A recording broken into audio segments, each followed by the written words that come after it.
by Rosemary Timperley.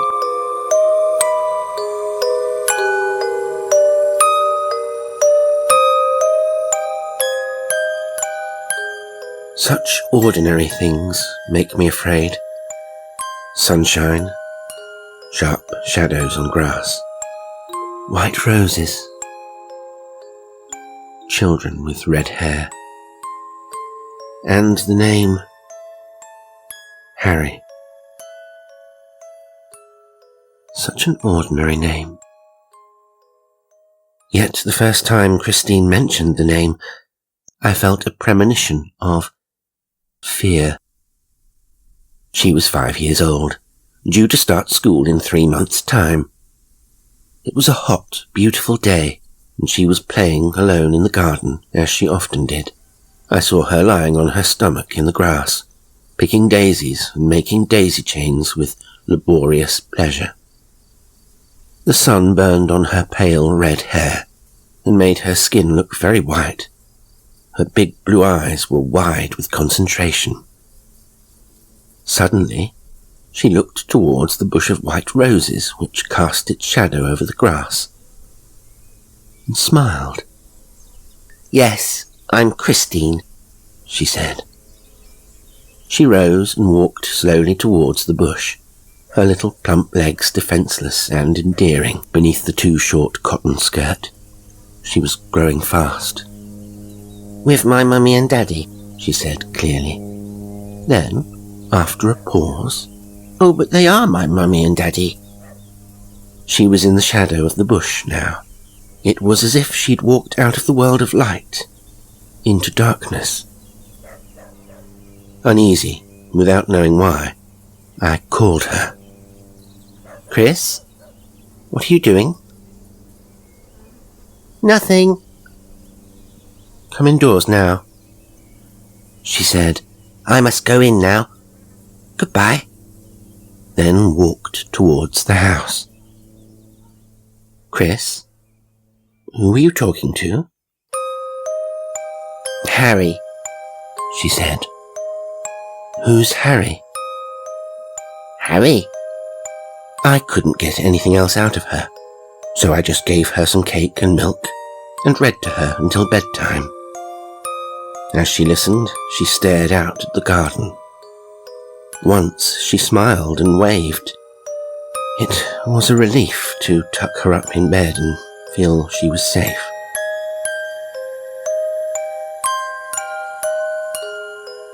When Jim, my husband, came home, I told him about the mysterious Harry. He laughed. "Oh, she started that lark, has she?" "What do you mean, Jim?" "It's not so very rare for only children to have an imaginary companion. Some kids talk to their dolls. Chris has never been keen on her dolls. She hasn't any brothers or sisters. She hasn't any friends her own age. So she imagines someone." "But why has she picked that particular name?" He shrugged. "You know how kids pick things up. I don't know what you're worrying about, honestly I don't." "Nor do I really. It's just that I feel extra responsible for her, more so than if I were her real mother." "I know, but she's all right. Chris is fine. She's a pretty, healthy, intelligent little girl. A credit to you." "And to you. In fact, we're thoroughly nice parents." And so modest. We laughed together, and he kissed me. I felt consoled. Until next morning.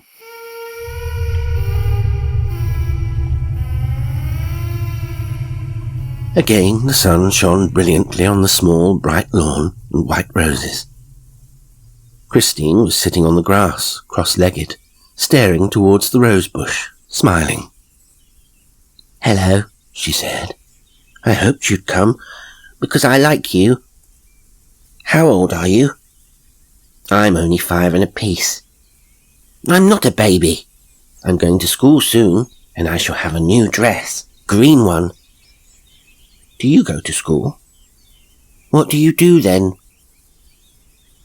She was silent for a while, nodding, listening, absorbed.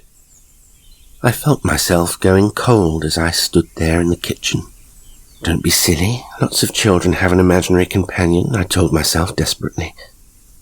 Just carry on as if nothing were happening. Don't be a fool. But I called Chris in earlier than usual for her mid-morning milk. Can Harry come too? No.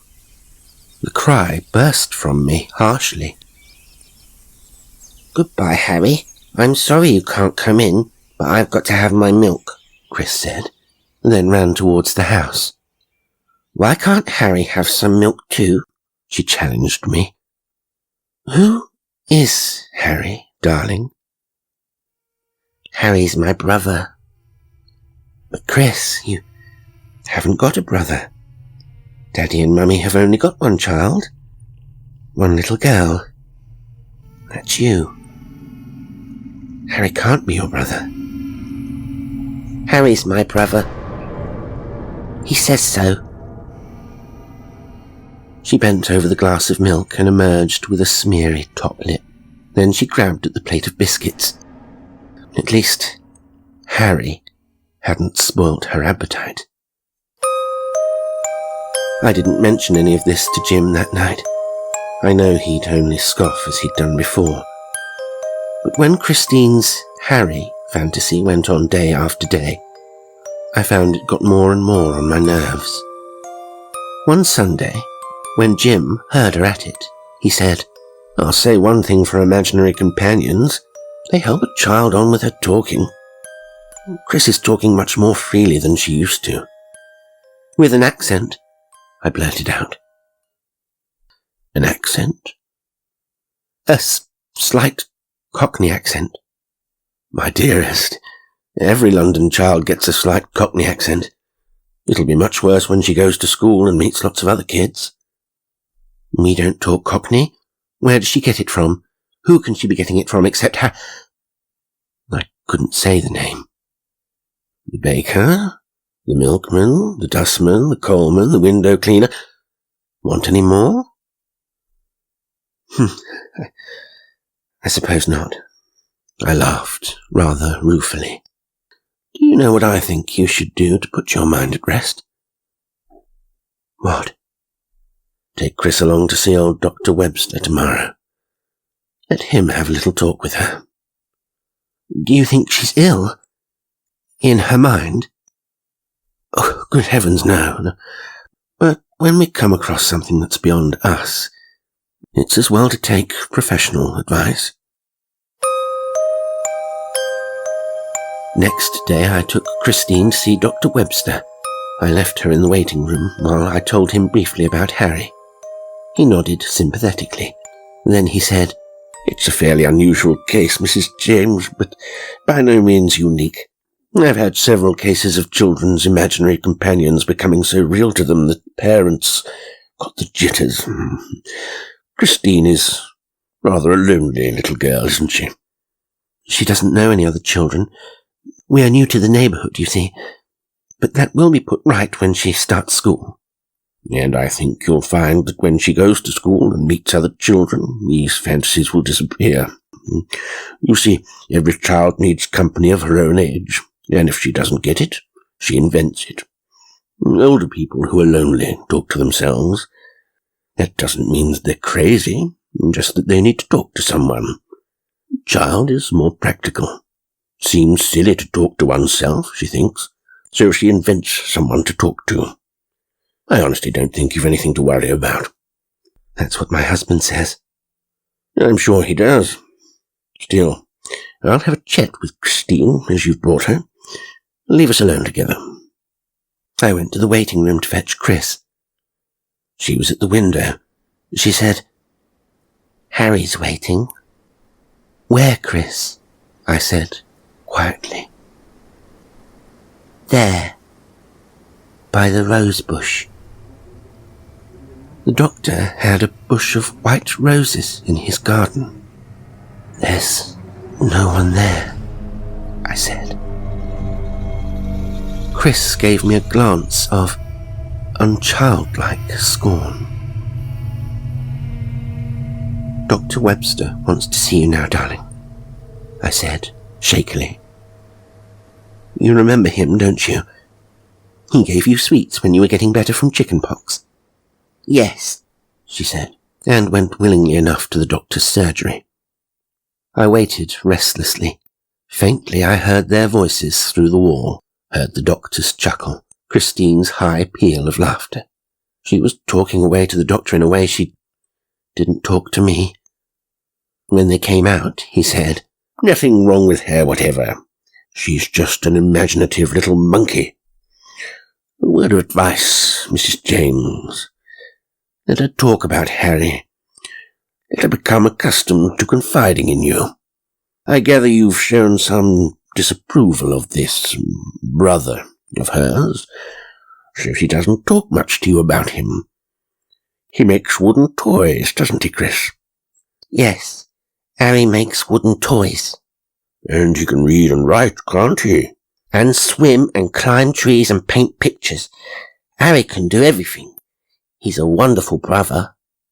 Her little face flushed with adoration. The doctor patted me on the shoulder and said, "Harry sounds like a very nice brother for her. He's even got red hair like you, Chris, hasn't he?" "Harry's got red hair," said Chris proudly. "Redder than my hair. And he's nearly as tall as Daddy, only thinner. He's as tall as you, Mummy. He's 14. He says he's tall for his age." "What is tall for his age?" "Mummy will tell you all about that as you walk home," said Dr. Webster. "Now goodbye, Mrs. James. Don't worry. Just let her prattle. Goodbye, Chris. Give my love to Harry." Another week passed. It was Harry. Harry all the time. The day before she was to start school, Chris said, "Not going to school." "You're going to school tomorrow, Chris. You're looking forward to it, you know you are. There'll be lots of other little girls and boys. Harry says he can't come too. You won't want Harry at school. He'll—" I tried hard to follow the doctor's advice and appear to believe in Harry. "He'll be too old. He'd feel silly among little boys and girls. Great lad of 14. I won't go to school without Harry. I want to be with Harry." She began to weep, loudly, painfully. She slept with tear stains still on her face. It was still daylight. I went to the window to draw the curtains. Golden shadows and long strips of sunshine in the garden. Then, almost like a dream, the long, thin, clear-cut shadow of a boy near the white roses. Like a madwoman, I opened the window and shouted, "Harry! Harry!" I thought I saw a glimmer of red among the roses, like close red curls on a boy's head. Then there was nothing. Next day I started on my secret mission. I took a bus to town and went to the big, gaunt building I hadn't visited for over 5 years. Then Jim and I had gone together. The top floor of the building belonged to the Greythorn Adoption Society.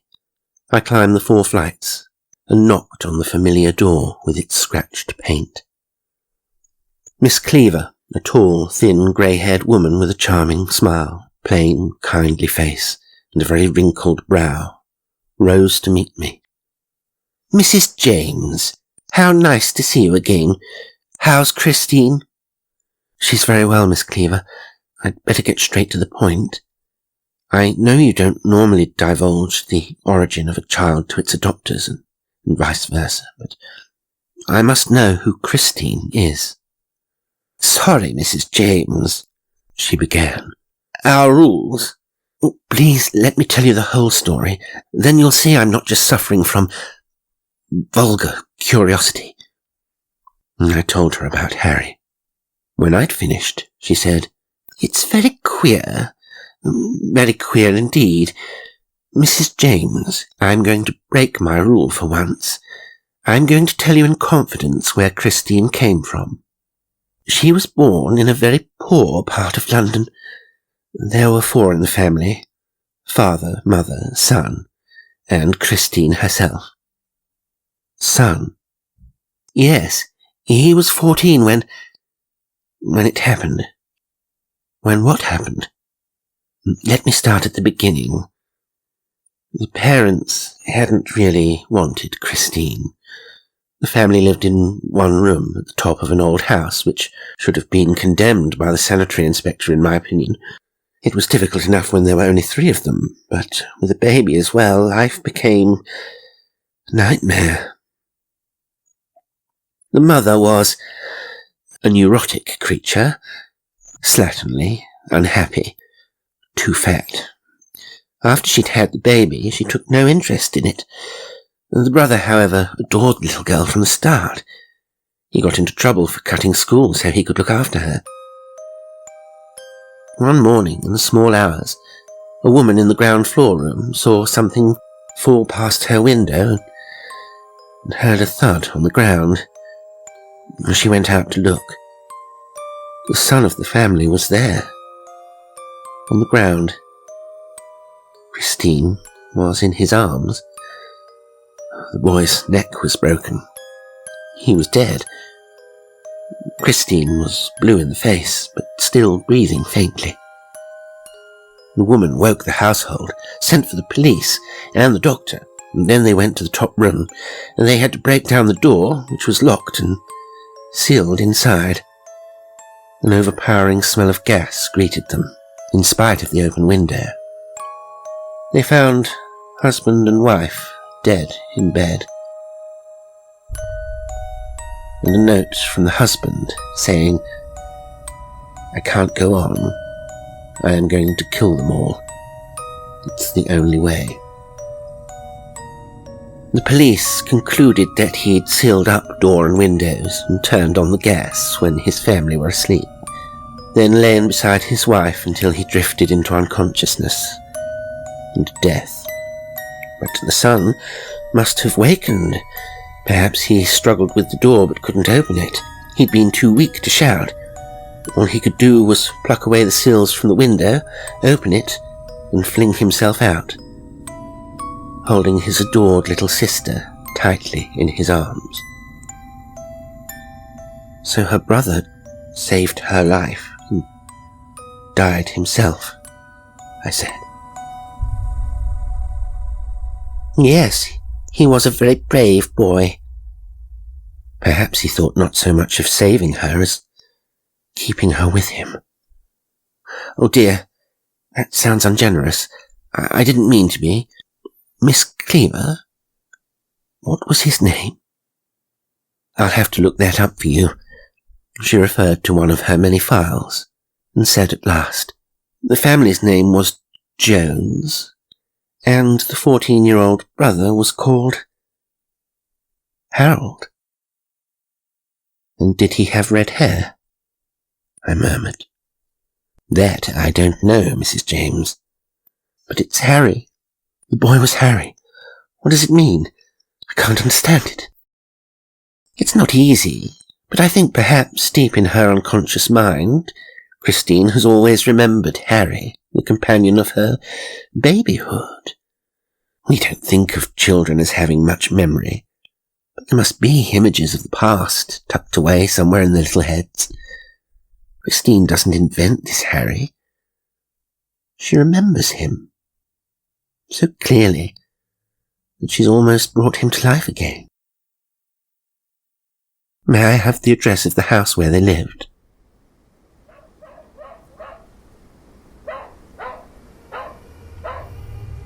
The house seemed deserted. It was filthy and derelict, but one thing made me stare and stare. There was a tiny garden. A scatter of bright, uneven grass splashed the bold brown patches of earth. But the little garden had one strange glory that none of the other houses in the poor, sad street possessed. A bush of white roses. A voice startled me. "What are you doing here?" It was an old woman, peering from the ground floor window. I thought the house was empty, I said. Should be. Been condemned. But they can't get me out. Nowhere else to go. Won't go. The others went quickly enough after it happened. No one else wants to come. They say the place is haunted. So it is. What's the fuss about? Life and death, they're very close. You get to know that when you're old, alive or dead. What's the difference? She looked at me with yellowish, bloodshot eyes and said, I saw him fall past my window. That's where he fell. Among the roses. He still comes back. I see him. He won't go away until he gets her. Who? Who are you talking about? Harry Jones. Nice boy he was. Red hair. Very thin. Too determined though. Always got his own way. Loved Christine. Too much, I thought. Died among the roses. He used to sit down here with her for hours by the roses. Then he died there. Or do people die? The church ought to give us an answer. But it doesn't. Not one you can believe. Go away, will ya? This place isn't for you. It's for the dead who ain't dead, and the living who aren't alive. The crazy eyes staring at me beneath the matted white fringe of hair frightened me. Mad people are terrifying. One can pity them, but one is still afraid. I murmured, I'll go now, goodbye, and tried to hurry across the hard, hot pavements, although my legs felt heavy and half paralysed, as in a nightmare. The sun blazed down on my head, but I was hardly aware of it. I lost all sense of time or place as I stumbled on. Then I heard something that chilled my blood. Clock struck 3. At 3 o'clock I was supposed to be at the school gates, waiting for Christine. Where was I now? How near the school? What bus should I take? I made frantic inquiries of passers-by who looked at me fearfully, as I had looked at the old woman. At last I caught the right bus, and, sick with dust, petrol fumes, and fear, reached the school. I ran across the hot, empty playground. In a classroom, the young teacher in white was gathering her books together. I've come for Christine James. I'm her mother. I'm so sorry I'm late. Where is she? I gasped. Christine James? The girl frowned, then said brightly, Oh yes, I remember. The pretty little red-haired girl. That's all right, Mrs. James. Her brother called for her. How alike they are, aren't they? And so devoted. It's rather sweet to see a boy of that age so fond of his baby sister. Has your husband got red hair? Like the 2 children? What did her brother say? I asked, faintly. He didn't say anything. When I spoke to him, he just smiled. They'll be home by now, I should think. I say, do you feel all right? Yes. Thank you. I must go home. I ran all the way home through the burning streets. Chris! Christine! Where are you? Chris! Chris! Sometimes even now I hear my own voice of the past screaming through the cold house. Christine! Chris! Where are you? Answer me! Chris!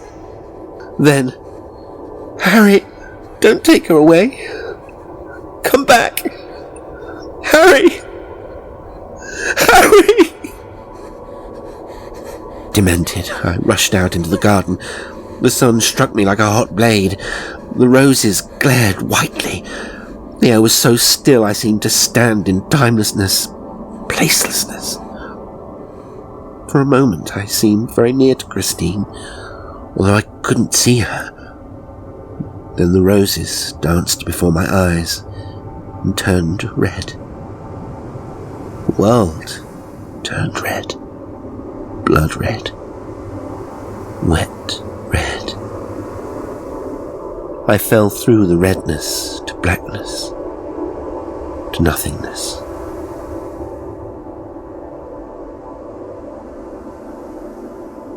For weeks I was in bed with sunstroke which turned to brain fever. During that time, Jim and the police searched for Christine. In vain. The futile search continued for months. The papers were full of the strange disappearance of the red-haired child. The teacher described the brother who had called for her. There were newspaper stories of kidnapping, baby snatching, child murders. Then the sensation died down. It became just another unsolved mystery in police files. And only 2 people knew what had happened. An old, crazed woman living in a derelict house. And myself. Years have passed, but I walk in fear. Such ordinary things make me afraid. Sunshine, sharp shadows on grass, white roses, children with red hair, and the name Harry. Such an ordinary name.